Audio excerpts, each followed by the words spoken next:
আল্লাহ পাক রব্বুল আলামিন বলেন ওয়াসারিউ ইলা মাগফিরাতিন মির রাব্বিকুম ওয়া জান্নাতিন আরদুহাস সামাওয়াতু ওয়াল আরদু উইদ্দাত লিল মুত্তাকিন।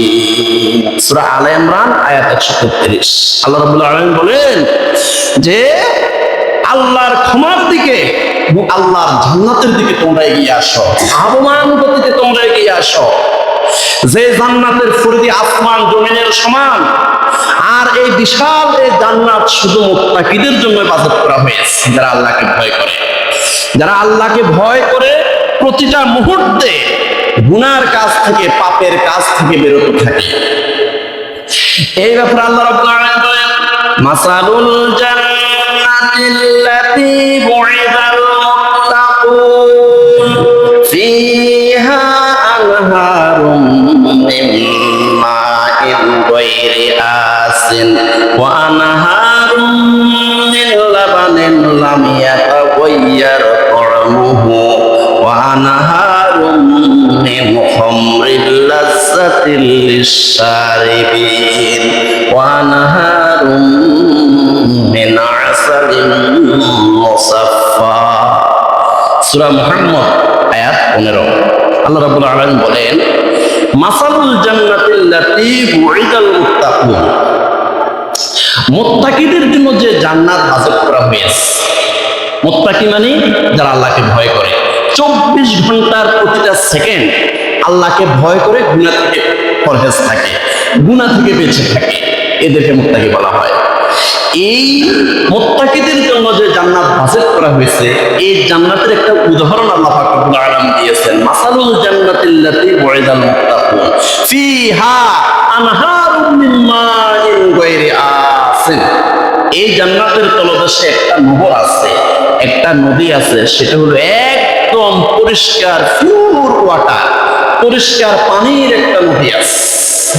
ওয়া আনহারুম মিন লাবানিন লাম ইয়াতাগায়্যার তা'আমুহু, আরেকটা দুধের নদী আছে, যেই দুধের স্বাদ কখনো নষ্ট হবে না।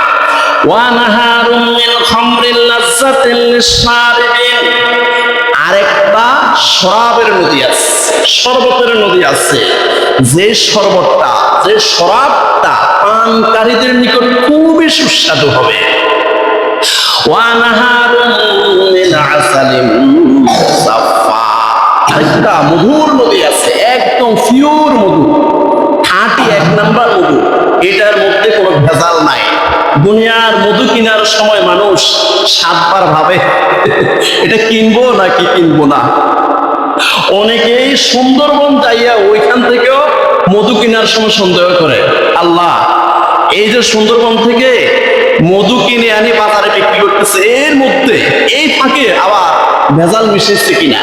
আল্লাহ পাক রব্বুল আলামিন বলেন ওয়া নাহারুম মিন আসালিন মুসাফফা, একদম খাঁটি পিওর মধু একটা নদী থেকে, পিওর মধু, পিওর মধু, এটার মধ্যে কোনো ভেজাল নাই। ওয়ালাহুম ফিহা মিন কুল্লিস সামারাতি ওয়া মাগফিরাতুম মির রাব্বিহিম, এমন জান্নাত পরহেজগার মুত্তাকিদেরকে দেওয়া হবে, যে জান্নাতের মধ্যে, যে জান্নাতের মধ্যে, যে জান্নাতের মধ্যে লক্ষ লক্ষ কোটি কোটি আইটেমের ফল আছে। দুনিয়ার মধ্যে একটা ফলের মধ্যে যদি আপনি কামড় দেন, 100টা কামড় দিলেও একই রকম স্বাদ পাওয়া যাবে। কিন্তু মুত্তাকিদেরকে যে জান্নাত দেওয়া হবে, ওই জান্নাতের মধ্যে যে ফল দেওয়া হবে, এই জান্নাতীরা একটা ফলের মধ্যে যত কামড় দিবে তত তত নতুন নতুন স্বাদ অনুভব হবে। সুবহানাল্লাহ। ওয়া মাগফিরাতুম মির রাব্বিহিম, মুত্তাকি যারা, যারা পরহেজগার, তাদের জন্য রয়েছে আল্লাহর ক্ষমা। আল্লাহ সুবহানাহু ওয়া তাআলা এই মুত্তাকি বান্দাদেরকে, যারা আল্লাহকে ভয় করে, তাদেরকে আল্লাহ রাব্বুল আলামিন ক্ষমা করে সেই জান্নাতে প্রবেশ করাইবেন।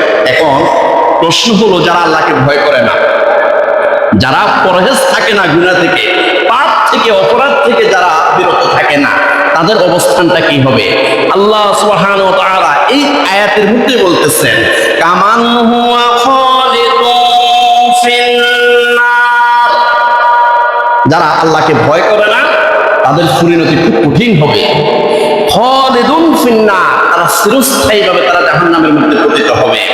ওয়াসুকু মান হামিমা, তাদেরকে উত্তপ্ত ফুটন্ত গরম পানি পান করানো হবে। মারাত্মক ভয়ঙ্কর গরম পানি তাদেরকে পান করানো হবে যারা দুনিয়ার মধ্যে আল্লাহকে ভয় করে না। কারণ যারা আল্লাহকে ভয় করে না তাদের দ্বারাই সকল ধরনের পাপ করা সম্ভব।